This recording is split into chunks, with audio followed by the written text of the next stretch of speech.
जय संविधान, जय भीम, महात्मा गांधी की जय, गोडसे मुर्दाबाद। देखिए, भारतीय जनता पार्टी डूब रही है, चारों तरफ से घिर गई है, हर तरफ से परेशान है। और सबसे ज्यादा भक्तगण जो भारतीय जनता पार्टी के हैं वो परेशान हैं। वो करें तो क्या करें। देखिए, समस्या होती है। कुछ लोग, देखिए होता क्या है, जब भी कोई संघर्ष होता है, जो वैचारिक संघर्ष होता है, कुछ लोग एक साइड लेते हैं, कुछ लोग दूसरी साइड लेते हैं, और कुछ लोग मध्यस्थता वो बिल्कुल निर्विकार रहते हैं। जैसे अंग्रेजों के जमाने में भी जब ये युद्ध चल रहा था, कांग्रेस के, हमारे आंदोलनकारियों के, हमारे वीर चंद्रशेखर आजाद और भगत सिंह जैसे युवाओं के अंग्रेजों के खिलाफ, कुछ लोग अंग्रेजों के साथ थे, कुछ लोग कांग्रेसियों के साथ थे, कुछ लोग हमारे देश के वीरों के साथ थे, और कुछ लोग ऐसे थे जो न्यूट्रल थे। लेकिन ज्यादातर लोग ऐसे थे जो कमिटेड थे। या तो अंग्रेजों के चमचे थे, उनसे पेंशन लेने वाले थे, उनके चरण चूमने वाले थे, या जो अंग्रेजों से संघर्ष कर रहे थे, अपनी अपनी तरफ से कर रहे थे लेकिन कर रहे थे। न्यूट्रल कम थे। और क्योंकि देखिए, मैं तो इस युग में पैदा हुआ हूं, ये आज का स्वतंत्र भारत का युग। लेकिन जब मैं विवेचना करता हूं तो मुझे ऐसा लगता है, और जो राहुल गांधी ने भी कहा, जब संदीप दीक्षित ने राहुल गांधी का इंटरव्यू लिया, तो राहुल गांधी ने उनसे कहा, जिससे मैं पूरी तरह से सहमत हूं, मुझे आश्चर्य होता है। और राहुल गांधी ने कहा कि जब ये अंग्रेजों के खिलाफ आंदोलन चल रहा था तो परिस्थिति आज से भी बदतर थी। मतलब आज तो बदतर हो चुकी है, बर्बादी के कगार पे हम लोग हैं, लेकिन आतंक और गुंडागर्दी और भीषण हर तरह की चीजें हो रही है, लेकिन अंग्रेजों के समय में इससे भी ज्यादा थी। ऐसा उन्होंने सुना था अपनी दादी से और अपने परदादा से, और ये वास्तविकता है। मेरे भी बुजुर्गों ने मुझे बताया था, उस समय तो निरंकुशता थी, पेड़ों पे लटका दिए जाते थे।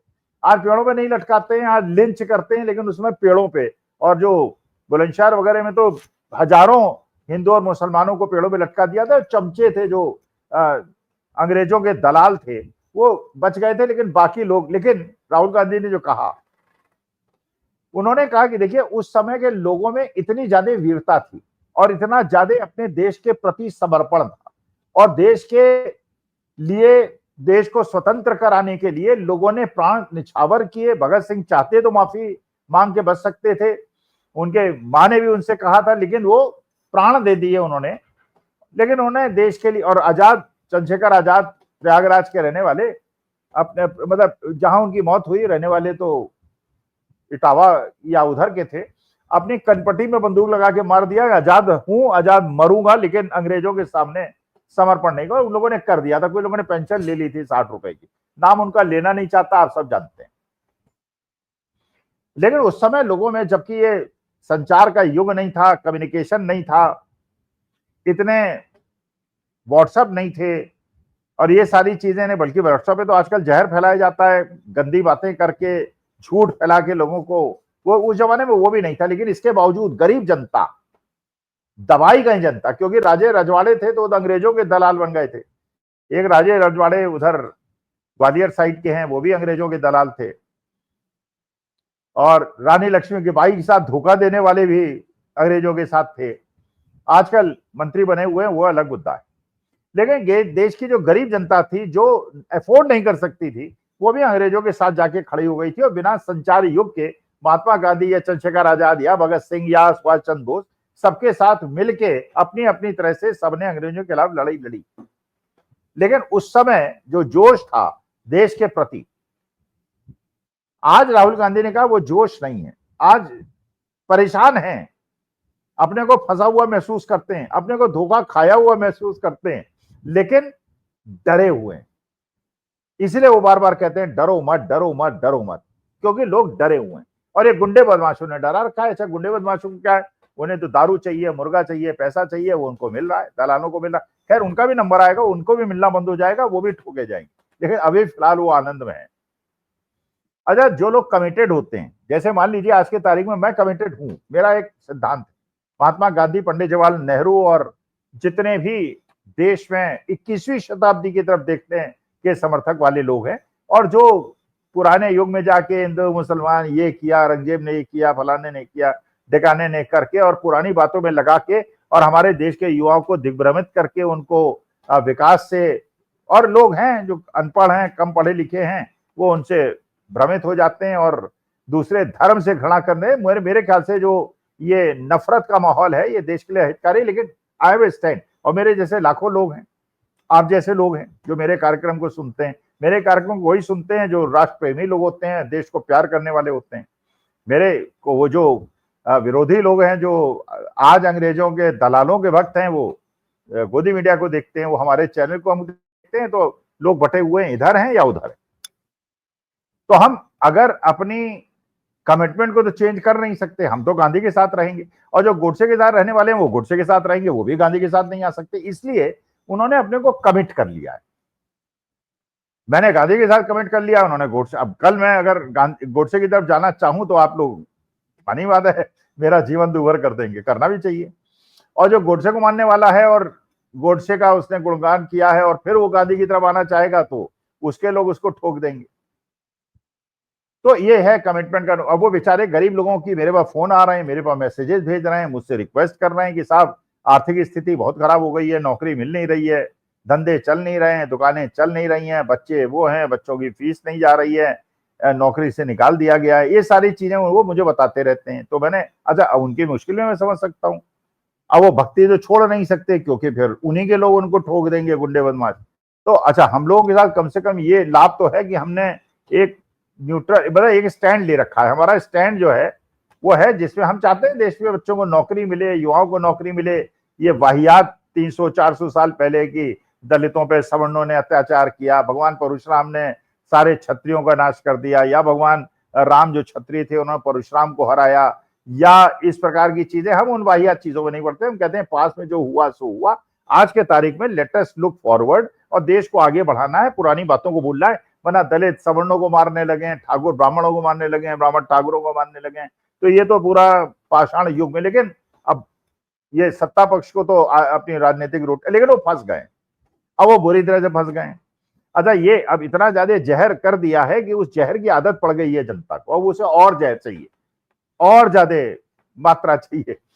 अब जैसे अभी तक तो ये मुसलमानों के मदरसे तोड़ रहे थे, उनके वहां नाच रहे थे, तोड़ फोड़ कर रहे थे, अब इनकी भूख बढ़ गई। अब इन्होंने जाके मुंबई के अंदर जैनियों के मंदिर को तोड़ मारा बीएमसी ने। अच्छा वो जैन कह रहे हैं, कुछ जैन कह रहे हैं कि साहब हाई कोर्ट का ऑर्डर नहीं था, कुछ कह रहे हैं हाँ कोर्ट का ऑर्डर था, लेकिन बगल में जो एक होटल बना हुआ है जो भारतीय जनता पार्टी समर्थक है, उसके होटल की लिए बगल में जमीन खाली कराने के लिए तोड़ा गया है मंदिर। लेकिन जैन समुदाय, और जो जैन समुदाय भारतीय जनता पार्टी का सबसे बड़ा समर्थक है और जो हिंदू राष्ट्र बनाने के लिए सबसे ज्यादा धन बल के तरह सब, क्यों जैनिये जो है वो पैसे वाले तो होते ही है, वो भारतीय जनता पार्टी का समर्थक, अब वो भारतीय जनता पार्टी के खिलाफ खड़ा हो गया है। तो एक तो पूरा जैन समुदाय खड़ा हो गया, उधर बहुत समाज खड़ा हुआ है। अच्छा मुसलमान पहले ही से परेशान है, क्रिश्चियन पहले से ही, पर क्रिश्चियन में भी ऐसे हैं जो ये देखते हैं कि यार मुसलमानों को ठोकरा, इस चक्कर में वो भारतीय जनता पार्टी के साथ लगे हुए, और वो जानते हैं कि यार भारतीय जनता पार्टी के मुसलमानों से दुश्मन नहीं होने, हर आदमी की जमीन को हड़पना है, और जमीन जो है अपने पूंजीपतियों को देनी है। उनके लिए हिंदुओं का भी जब्त करेंगे, उनका भी कब्जा करेंगे, सबसे एक एक करके निपटेंगे और आखिर में हिंदुओं से निपटेंगे। पहले दलितों को परेशान करेंगे, फिर आदिवासियों को करेंगे, फिर सवर्णों को करेंगे, लेकिन बचेगा कोई नहीं। Everybody will be covered if they stay in power. तो एक तो ये जैन समुदाय, फिर वो बौद्ध समुदाय, फिर वो क्रिश्चियन समुदाय, अब धीरे धीरे हिंदुओं को भी समझ में आने लगी है, जो स्वामी साहब बात कहते थे वो सही कहते थे। तो एक तो ये पक्ष हो गया जहां बीजेपी घिर गई। अच्छा दूसरा पक्ष हो गया कि सुप्रीम कोर्ट की तरफ से, अब सुप्रीम कोर्ट ने भी पहले आदेश दिया था कि भाई आप ये जो पब्लिक सीसीटीवी फुटेज वगैरह होती है इसको क्यों नहीं दिखा रहे, तो कहा था कि साहब इससे डिस्क्लोज हो जाएगा वोटर आइडेंटिटी। अरे यार वोटर आइडेंटिटी जो डिस्क्लोज होती है, वो तो आइडेंटिटी डिस्क्लोज होती है, वहां पे पोलिंग बूथ पे अफसर होते हैं, वहां एजेंट्स होते हैं, दूसरे लोग होते हैं, जो भी वोट देने जाते हैं वो देखते हैं, और इसका मतलब है आइडेंटिटी, लेकिन वो इसलिए कि उन्हें चीजें छुपानी है। अच्छा उसके ऊपर एक महाराष्ट्र के पुलिस ऑफिसर ने कह दिया साहब मुझसे इन्होंने कहा 10 लाख रुपए ले लो और वहां पे जाके ईवीएम हम बदलेंगे, उसमें खेल करेंगे, उसमें कोई हस्तक्षेप नहीं करना। तो इन्हीं के लोग इनके खिलाफ आके खड़े हुए हैं। तो और सुप्रीम कोर्ट जो है उन्होंने वक्फ बिल पे भी एक प्रकार का आदेश कर दिया। तो जस्टिस खन्ना भी बड़े सख्ती से इनसे निपट रहे हैं। वो भी चाहते हैं कि जो उनसे अपेक्षा की गई है और पंच परमेश्वर को जैसा बिहेव करना चाहिए वैसा वो बिहेव कर रहे हैं, वो भी भारतीय जनता। फिर धनखड़ साहब उनसे पंगा लेके बैठे हुए हैं कि सुप्रीम कोर्ट की कोई अथॉरिटी नहीं, प्रेसिडेंट सबसे ऊपर है, उनको वो राय नहीं दे सकते।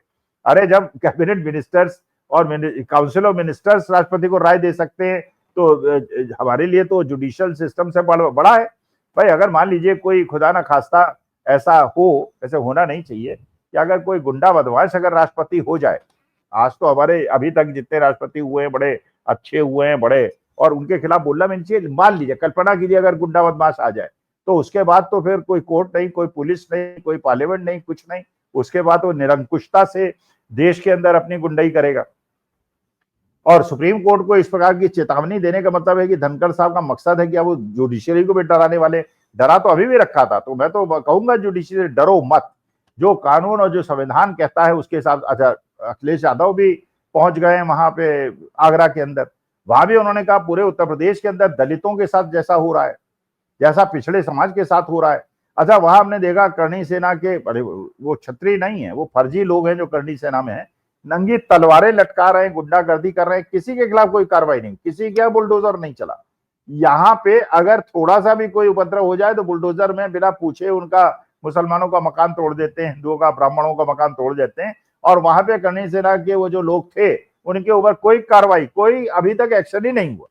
और दलितों को भी जो पीट रहे हैं वो बता रहे हैं कि दलित लड़कियों को उठा के ले गए, और उसके बाद जब वहां पुलिस में थाने में कराया उनपे कोई कार्रवाई नहीं हुई, उन्हीं पे मुकदमा ठोक दिया। तो इस प्रकार की जो चीजें हो रही है, तो हर तरफ से अब वो पीडीए भी इनके खिलाफ है, सुप्रीम कोर्ट भी इनके खिलाफ है, जैन समाज भी खिलाफ है, मुसलमान तो है ही, ब्राह्मण भी खिलाफ है, क्योंकि वहां विनय शंकर तिवारी के यहाँ जाके इन्होंने अपना ईडी सीबीआई रेड करके उनको परेशान कर दिया। भाई अपने लोगों को तो ये कुछ बोलते नहीं, जो भी इनकी तरफ वो चाहते हैं शायद विनय शंकर तिवारी बीजेपी ज्वाइन कर ले तो उनपे सारी इंक्वायरी वापस ले लेंगे। मतलब जो कुछ करो, कुछ भी आप अगर बीजेपी में आ जाओ, अच्छा फिर गोदी मीडिया चालू हो जाती है शाम को हिंदू मुसलमान करने में। उनके सिलेबस में केवल हिंदू मुसलमान है। अगर कोई भी सब्जेक्ट आ जाए, कोई भी प्रश्न आ जाए, वो जवाब केवल हिंदू मुसलमान पे देंगे और सारा डिबेट ही हिंदू मुसलमान पे ले आएंगे।